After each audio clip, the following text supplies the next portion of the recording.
Hi y'all, I'm Lauren Darrouzet and I am an MFA candidate in the Metalsmithing and Jewelry Design program at Indiana University in Bloomington, and I am back this week to talk about how to photograph your work at home with a DSLR camera.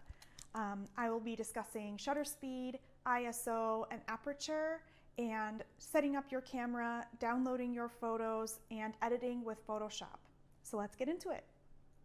Today I am using most of the same equipment that I showed in the last video. So I have my clamp lights, my light stands, bulbs, backdrop, tape, and push pins, with the addition of my Nikon D700 with my macro lens and a card reader. I also sometimes use my tripod, and for beginners I would definitely recommend a tripod because it helps to stabilize so you can avoid blurry images. You can also experiment with different types of backdrops. Here I have some pieces of acrylic and some different colored papers that could be interesting for certain types of images. Typically you'll want a white background, but these can be fun for experimenting once you get the hang of things. Alright, so I'm going to show you my camera and a few of the controls. It is a DSLR, a digital single lens reflex. This differs from a point and shoot camera that has a built-in lens. You typically get less control with that kind of camera. So I have a Nikon D700. It's a full frame camera with 12 megapixels, which even iPhones have surpassed at this point. I think there is often a misconception that the more megapixels your camera has, the better your image will be. That is true up to a point. A 3 megapixel camera, like the one I had in 2002, takes very grainy images, but megapixels really affect how large you can print an image. My 12 megapixel camera can print about 10 by 15 with full quality. If I intended on printing larger than that, I might want to upgrade, but for documenting your work, I wouldn't worry too much about megapixels. All cameras have different layouts with the controls, so if you are still learning how to use your DSLR, I would read the manual and also test out the features you have available. What I think is pretty important is a quality lens. The lens I'm using today is a macro lens, meaning that it has the capability to take images much closer than a normal lens. You can see details better, so this type of lens is good for object photography. A fixed length lens or a zoom lens will work fine as well. So I'm turning on my camera. The first thing you need to make absolutely sure you are doing is shooting in a RAW file format. When you shoot in this mode and you download your photos, you are getting the full file with no compression. It's the biggest size the file can be, and while it does take up more space on your computer, you'll definitely want to make sure you are shooting in RAW rather than TIFF or JPEG. You'll lose out on quality and control if you shoot it like that. Next, I'm making sure that my white balance is set on auto. Just make sure to avoid shooting for a specific setting like indoor, cloudy, or with the flash on. Just keep it on auto. The next three things I'll be talking about are ISO, aperture, and shutter speed. I'll be giving you more information about those three in a minute. Here is how I can change my ISO. ISO is how sensitive your camera is to light. The lower the number, the less sensitive it is, which gives you a very clear image. My camera has the capability of going to an ISO of high 2, which is pretty extreme and would make your photo extremely grainy. The next variable you'll need to know is aperture. Aperture dictates the size of the opening of your lens into your camera, so the larger the opening, the more light that is coming in. Aperture also dictates depth of field. And here is how I can change my shutter speed. Shutter speed is how quickly or slowly your shutter is opening to allow light to enter and take the photograph. The fastest shutter speed I can use is 1/8,000th of a second. Then as you go down, you can see that the speed can get into many seconds long. Alright, so here is a chart that explains the relationship between aperture, shutter speed, and ISO. You can see here at the top that an aperture f32 means that the size of the opening of your lens is small, and that means it will take in less light. However, a small aperture like this also gives the greatest depth of field. If you take a look at the person standing in front of the mountains, at f32 all of that image would be in focus, both the person and the mountains in the background. But as you go to a larger aperture like f1.4, More light would be let in, but only a part of the image would be in focus. When you're in your camera, you will be able to find the perfect balance of these variables to get the result you are looking for, and I'll be giving you a pretty simple range of options, so don't worry if this seems pretty overwhelming. Like I mentioned, the shutter speed is how much time you are allowing light to enter your camera. So a very fast shutter speed at 1/1000 or 1/1000th of a second would allow you to capture a person or object in motion, like in sports photography where the person looks perfectly still when they're actually moving. As you get into a longer shutter speed, like over here on the right, 1/2 or half a second, the shutter would be open much longer and the person in motion would be completely blurry. Because I'm photographing still objects, shutter speed isn't something I have to wrestle with, as long as the shutter is open at least 1/100th of a second or faster. This is the starting point I find works best for me. If I had a longer shutter speed, I may accidentally jostle the camera when clicking the button, and then there would be some blur. Lastly, as I mentioned before, ISO is the sensitivity to light. In film photography, the ISO would actually represent film grain. Now it represents what is called digital noise. It's essentially the same thing. The higher your ISO, the better it works in low light situations, but it makes your image extremely noisy with lots of little speckles. So you will want to find a combination of these three options that will give you the perfect exposure. All of that depends on how much light you have, how much depth of field you will need, if you have any motion, which we won't have, and how clear you want the image to be. As a rule, I say to keep your ISO at 200, your shutter speed at 1/100th of a second or faster, and aperture at f8 or smaller, meaning that the number gets larger, like f10 and beyond. Next, I want to quickly show you the way I've set up my lights and camera. I went through setting up lights or using natural light in the last video, so if you haven't seen that, you may want to check it out. So here I'm doing the same setup with one light above and two lights slightly raised above the subject at a 45-degree angle. Here I am using my tripod so that I can get consistent shots and avoid any shakiness or movement. Here is a shot of the inside of my camera. This is what I see when I look through the viewfinder. You can see on the bottom that the shutter speed is 1/320th of a second. The aperture is set at f9, and I was changing the ISO here to test some things out.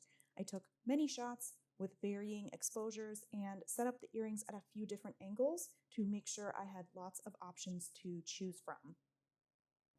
I've made some charts here to show you how aperture, shutter speed, and ISO affect the subject I'm photographing. First here is the chart with differences in aperture.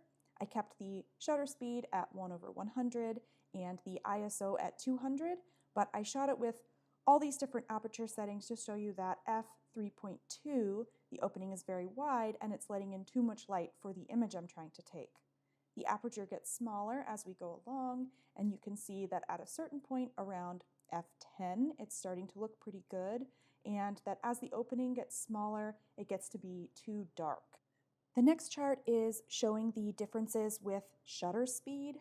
I kept the aperture at f8 and the ISO at 200, and I started with a long shutter speed at 1/25th of a second, and as I went up, it started looking pretty normal at about 1/160, and it started getting too dark as the shutter speed was getting faster, so it was letting in less light. I have another chart here for ISO. I kept the aperture at f8 and the shutter speed at 1/400, and I started at ISO 200. As I bumped up the ISO, the image starts to get much brighter, but remember you are sacrificing how clear your image is. It's always better to keep your ISO at 200 and adjust the other two options. I'll show you what I mean with the quality. I took images of my object at different ISOs, but I adjusted the shutter speed and aperture each time to make sure the image was properly exposed. As you can see, at ISO 200, the quality looks fine, fairly sharp and no grain, but as the ISO increases, you can see the grain more and more, until at 8,000 it looks pretty terrible. So just remember to keep your ISO low at all times. The last chart I have here is showing you how aperture affects depth of field. In the graphic chart, they showed the person with the mountain range in the background to talk about how much is in focus with each aperture. An important point here is that the closer you are to an object, the less range of depth of field you will have. It becomes very difficult to get an entire image in focus if you are very, very close to it. If you put your finger up close to your eye, you won't be able to focus on your finger and the background at the same time. It works similarly with lenses. So for my example, let's look at it with the aperture wide open at f3.2. You can see that the front part of the earring is in focus, but the back is out of focus. Because this is a small object and I'm shooting with my lens very close to it, there isn't a huge range of depth of field. So at about f11, you can't see much of a difference than even with the aperture at its smallest at f32. So those are the three factors that come into play when you are shooting with your DSLR on manual. I would avoid shooting on auto because you won't have as much control and it may make a decision you aren't happy with. Okay, so I'm here on my computer and I've plugged in my card reader to my laptop. I always use Adobe Bridge to download and organize my files, but different readers and computers have other ways of doing it as well, whatever works for you. When I open Adobe Bridge, I click on File and go down to Get Photos from Camera. This opens the photo downloader. I click on Advanced Dialog. It says where it is getting the photos from and shows all of the photos I've taken. On the right, you can tell it where you want your photos to go. I always choose the desktop so it's easily accessible, and I will back up and organize all of my files after I've finished. I have it set up to create a subfolder of each date the images were shot, and I also like to have it rename the beginning of my file with the date it was shot as well. It just makes it easier when I'm going through my files. Then I click Get Media, and now it will download everything and open back up in Bridge. Just as a quick note, my computer was not allowing me to screenshot the images I was seeing in the photo downloader, so here is an image of what that looked like for me. I can click on whichever folder I want to go through and start glancing over images to see which ones I think will work best. I like to look through them to make sure things are in focus and that exposures are generally where I want them to be. I can edit exposure slightly later on, but I can't edit the focus, so that part is really important. I like to label them with a star rating, and you can do that by going up here to Label and assigning it that way. That way I can go back and have an idea of which ones I like best. I like this one, so I'm going to click on it to open it up. An important feature of shooting in RAW and then using Photoshop is that you can edit using Camera Raw. This is a great tool because you can make edits to the photograph without losing any quality. I'm going to change the color temperature here just a little bit to warm it up. I feel like it's a little too blue. I'll bump that up there. And I think I will also lower the exposure and the whites just slightly because I feel like there is too much reflection on the stones and I just want to make sure you can see them a little bit better. And last, I'm going to go down to the bottom here and I'm going to bump up the vibrance and saturation, and then I will click on Open Image. It will open in Photoshop, and I'm going to do a similar editing process I showed in the last video. You may want to check that video out if you haven't. First, I will duplicate my background layer. Then I am going to crop the image.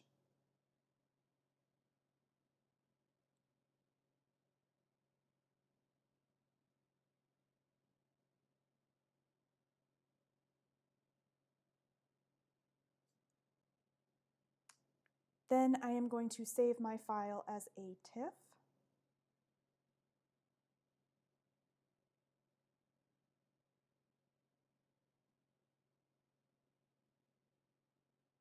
All right, so now I'm going to select my subject so that I can make the background completely white, but I will be doing it a little differently this time. I'm going to go over to this magic wand tool here, and then I'm going to click Select Subject. Because it hasn't selected the whole object perfectly, I'm going to click on Select and Mask. Something I didn't mention last time is that this tool here at the top left is a quick selection tool. It will grab certain areas in the way that the program is determining looks the most similar, so it can be helpful if you have large areas you need to include. It doesn't work perfectly on smaller, more detailed areas, but then you would be able to come in with the regular brush and paint in the areas that you need. On mine, it didn't seem to grab some tiny areas around here, so I'm going to go ahead and paint those in. For this image, I've decided I don't want any shadows at all, so I'm going to do something different here. Once I'm finished, I am not going to click on Invert, but I'll go down to this bottom section, and under Output 2, I'm going to click Layer Mask. This will create a layer mask on our background copy layer. I'm going to click OK. It will open the image back up. This doesn't look like it has done anything, but if you go down and click on this little eye here on our original background layer, you can hide it or show it. So when I click on that now, it's showing we've selected our object and not the background. If I feel like I've missed any areas, I can click on the eye again so it shows the original background and go back into our layer mask and add or subtract areas we want in the final image. This checkerboard pattern means that our background is transparent, but if I were to save it now with our background layer unclicked, it would save white, which is what we want. But if you want to go ahead and see what that would look like now, you can go up to Photoshop and click on Preferences, then Transparency and Gamut. And you can see that this is our grid pattern that shows transparency, but if I want it to just show up as white, I can click on None and then click OK. Now when I go back and click the eye on our background layer, it shows us what we want it to look like at the end. I like to save the file every so often when I make changes, so I'll go ahead and do that.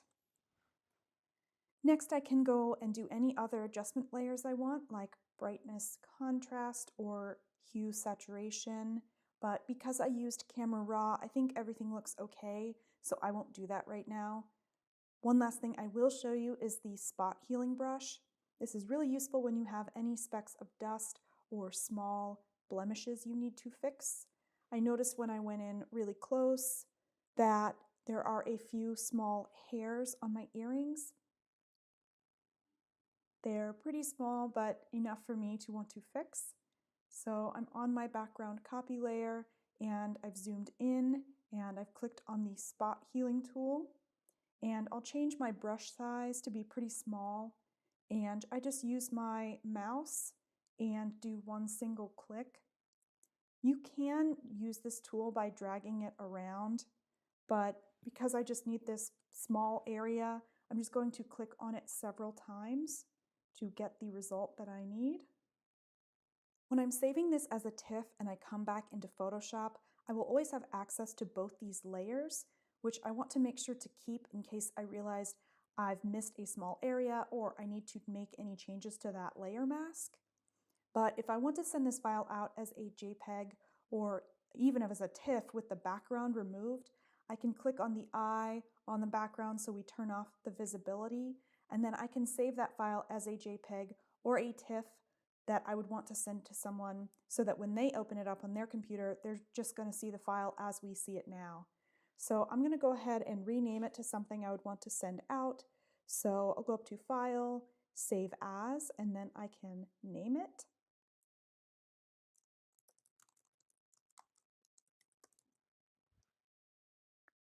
And I'll do it a TIFF, and I'm going to put it on my desktop.